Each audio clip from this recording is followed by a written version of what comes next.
At my grandma's funeral, my uncle dragged me aside and hissed, "You'll forever be the family disgrace." Can you imagine being called a failure your entire life, only to have the very people who labeled you that way try to steal from you when you finally succeed? What if the ultimate betrayal came not from an enemy, but from your own flesh and blood, a man who thought he could silence you, then tried to cash in on everything you'd built? This isn't just a story about money, it's about a battle for my very identity, and how I finally, definitively won. My name is Liam, and for as long as I can remember, I lived under a quiet, but relentless label in my family, the failure. It wasn't always screamed in my face, not at first, but it lived in the knowing smirks at family dinners, the hushed whispers I'd catch when they thought I wasn't listening, and the way relatives would nod a little too politely when I dared to speak about my dreams. See, in my family, appearances were everything. Success wasn't about finding joy or fulfillment. It was measured in cold, hard cash, impressive job titles, and how loudly your parents could brag about you to their friends. And in their eyes, I always fell short. I wasn't the star athlete, like my cousin. I wasn't the straight-A scholar, like my older brother. And forget about being the musical prodigy, like my sister. I was the kid who stayed up late, hunched over a desk, tinkering with computers, sketching wild ideas in notebooks, always trying to imagine things that didn't exist yet. To me, it felt like exploration. To them,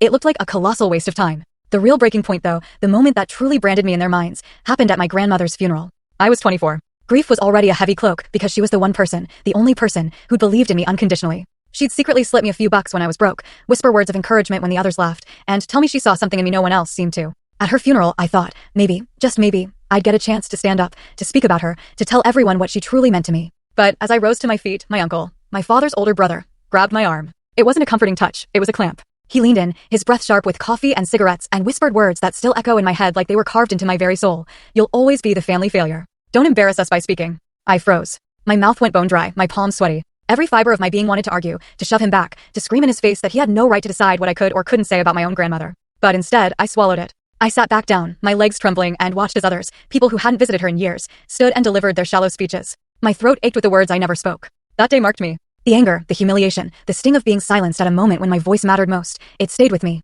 On the drive home, I stared out the window, a storm brewing inside me, while my parents made small talk in the front seat. They didn't ask why I hadn't spoken. They didn't even notice the fire raging in my gut. To them, I'd simply played my role, the quiet, invisible disappointment. But here's the thing, I didn't forget. I let their words fuel me. While they continued their lives, comfortable in their smug certainty that Liam would never amount to anything, I threw myself into the only thing that ever made me feel alive, building something of my own. I worked brutal hours, sleeping on an air mattress in a cramped apartment with peeling paint and broken heat. Ramen became a food group. Friends drifted away because I was always too busy, too focused. But I kept going. Every failure, every rejection, every sneer from family members at holiday dinners, it all added fuel to that fire. Those dinners and then, the part that shocked everyone watch full story.